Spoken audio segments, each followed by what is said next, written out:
आम जनता से जुड़ी खबरों को देखने के लिए इंडिया न्यूज लाइव टीवी को सब्सक्राइब करें और नोटिफिकेशन के लिए बेल आइकॉन दबाएं। भारतीय किसान यूनियन ने आज अपने पूर्व नियोजित कार्यक्रम के अनुसार जिला अध्यक्ष मनोज चौधरी जी के दिशा निर्देश के अनुसार तहसील मुख्यालय पर धरना प्रदर्शन करके अपनी मांगों से संबंधित ज्ञापन मुख्यमंत्री व प्रधानमंत्री के नाम एसडीएम को सौंपा। कोविड-19 के चलते लॉकडाउन के कारण किसानों को बहुत नुकसान हुआ है, जिसकी भरपाई हेतु सरकार द्वारा कोई सीधी सहायता नहीं मिली है। दिनांक 30 जून 2020 को भारतीय किसान यूनियन द्वारा तहसील मुख्यालय पर धरना प्रदर्शन के माध्यम से निम्न मांग की गई। पहली मांग, देश में डीजल के दाम आसमान छू रहे हैं, जिसका सीधा असर सार्वजनिक परिवहन, माल भाड़े व किसानों पर पड़ रहा है, जिससे देश का किसान मजदूर प्रभावित हो रहा है। डीजल पेट्रोल पर प्रदेश द्वारा लगाए गए टैक्स में कमी की जाए। दूसरी मांग, बिजली की दरों में कमी की जाए। वर्तमान में खेती के लिए नलकूपों पर कम से कम 16 घंटे बिजली दिए जाना आवश्यक है। किसानों के नलकूप की बिजली बढ़ाई जाए। किसानी के सामान्य योजना के स्वीकृत नलकूप कनेक्शन का सामान दिए जाने हेतु अविलंब लक्ष्य जारी किए जाएं। तीसरी मांग, ग्रामीण क्षेत्रों में घरेलू व निजी नलकूप के संयोजन पर ब्याज व पेनल्टी की छूट 2 माह के लिए बढ़ाई जाए। डार्क जोन में अनियमित रूप से चलाए जा रहे निजी नलकूप के संयोजन नियमितीकरण हेतु पुनः 3 माह का समय दिया जाए। चौथी मांग, किसान सम्मान निधि का लाभ 50% किसानों को नहीं मिल पा रहा है। कार्यालयों के चक्कर लगाने के बावजूद किसानों को किस्त जारी नहीं की जा रही है। संशोधन हेतु समय सीमा तय करते हुए किसानों को लाभ दिया जाए व राज्य सरकार द्वारा अंशदान 12,000 रुपए सालाना किया जाए। पांचवी मांग, न्यूनतम समर्थन मूल्य को कानून के दायरे में लाकर समर्थन मूल्य से नीचे खरीद करने वालों पर कार्रवाई करते हुए किसानों की प्रत्येक दिन मंडियों में होने वाली लूट को रोका जाए। छठवीं मांग, भारत सरकार द्वारा आवश्यक वस्तु अधिनियम में संशोधन व कॉन्ट्रैक्ट फार्मिंग अध्यादेश व प्रस्तावित विद्युत संशोधन अधिनियम का राज्य सरकार द्वारा विरोध दर्ज करा जाए। इन कानूनों से किसानों को भारी नुकसान होगा। मंडी के बाहर किसानों को छोड़कर अन्य जगह हो रही खरीद पर भी मंडी टैक्स लगाया जाए। सातवीं मांग, किसानों की ऋण मोचन योजना पात्र लंबित प्रार्थना पत्रों का निस्तारण कर किसानों की राशि जारी की जाए। आठवीं मांग, प्रदेश में कृषि रक्षा केंद्रों पर कृषि रसायन उपलब्ध कराए जाए। नौवीं मांग, किसानों का गन्ना भुगतान ब्याज सहित अविलंबित कराया जाए। प्रोग्राम के किस संबंध में किया गया सर ये धरना प्रदर्शन आपको? ऐसा है, ये भारतीय किसान यूनियन टिकैत का राष्ट्रीय आह्वान है। एक दिन जी, बिजली के बढ़े हुए दाम, खाद के बढ़े हुए दाम, डीजल पेट्रोल पर आए दिन हो रही वृद्धि और किसान के गन्ने के भुगतान इतना स्लो चल रहा है कि किसान मरने के कगार पे है।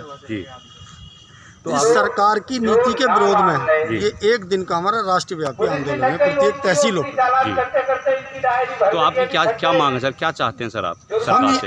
हम ये चाहते हैं कि यार किसान की दूसरी फसल तैयार है, पाल रहा है गन्ना, उसके साथ साथ गेहूं धान की रोपाई तैयार होने को तैयार पड़ी है, लगा रहा है किसान। तो बिजली गर्मी में ट्रिपिंग बाजी तो वो डीजल से कर रहा है।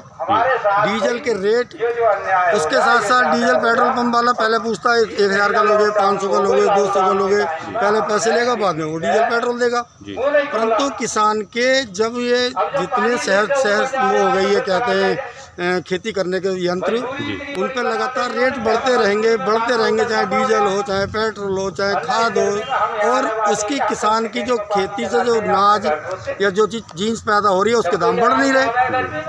भाई मजदूरी है, मजदूरी 400-300 रुपये तक, 400 रुपये से कम मजदूर नहीं मिल रहा। गर्मी इतनी बड़ी है, मजदूर काम नहीं कर पा रहे हैं, उससे ज़्यादा दबाव दो बेहोश हो जाएगा। तो किसान तो चारों ओर से लूटा जा रहा है। किसान को सब्सिडी के नाम पर लूट रहे हैं, उसके नाम पर लूट रहे हैं, किसान को मिल कुछ नहीं रहा।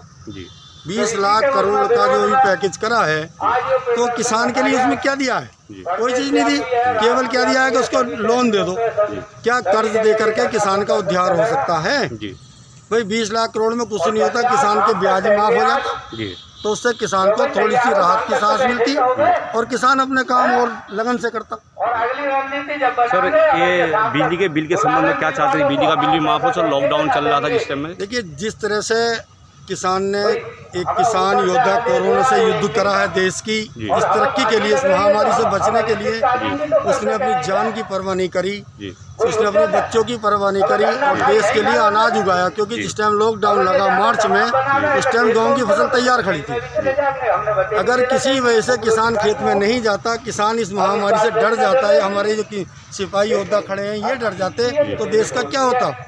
परंतु किसान ने और इस जवानों ने अपनी जान की परवाह ना करते हुए देश के उद्धार के लिए अपनी फसल उगाई, उसको टाइम से काटा और देश के लिए अनाज उगाया। सर तो अगर उसी को उस चीज़ का फल नहीं मिलेगा तो फिर क्या फ़ायदा होगा? सर ये धरना प्रदर्शन यूपी में कहाँ कहाँ हो रहा है सर? ये यूपी ने पूरे भारतवर्ष में राष्ट्रव्यापी है, पूरे हर एक तहसील में है। अच्छा, ठीक है सर। आपका शुभ नाम सर? अपना शुभ नाम सर? मेरा नाम रणधीर सिंह है, मैं यहाँ का महानगर अध्यक्ष हूँ मुरादाबाद का। किसान सेवा समिति का? नहीं, भारतीय किसान यूनियन के तहत साहब। ठीक सर, ठीक सर, धन्यवाद। आप कुछ कहेंगे सर? 2 शब्द। मैं भी क्या कहूँगा, गन्ने का पेमेंट नहीं हो रहा है, किसान परेशान है। लॉकडाउन के आड़ में मिल वाले बहाना कर रहे हैं, चीनी नहीं उठ रही, लगातार चीनी भी उठ रही है, सारे काम हो रहे हैं। सरकार हमको दबाव दे रही है कि आप बिजली का बिल जमा करें, नहीं आपका कनेक्शन काट दिया जाएगा। किसान मजबूर है, डीजल का पैसा बढ़ा दिया, भराई होती है हमारी इंजन से भराई होती है। अब जब हमारे पास पैसा नहीं है तो हम खेती कैसे करेंगे? महंगाई है, चरम सीमा पे है महंगाई। अपना जानना शुभ नाम सर? हाँ, मेरा नाम वीरेंद्र सिंह है, मैं मुरादाबाद का ब्लॉक अध्यक्ष। ठीक सर, धन्यवाद सर। ये तहसील है, तहसील परिषद है, तहसील परिषद मुरादाबाद। यहाँ पे जो है किसान समिति की बैठक चल रही है, धरना प्रदर्शन चल रहा है अपनी मांग को लेकर के। तो शायद सरकार से ये आग्रह करके हमारी समस्या जल्दी से जल्दी हमारी समस्या का समाधान हो। ठीक, नमस्कार, धन्यवाद।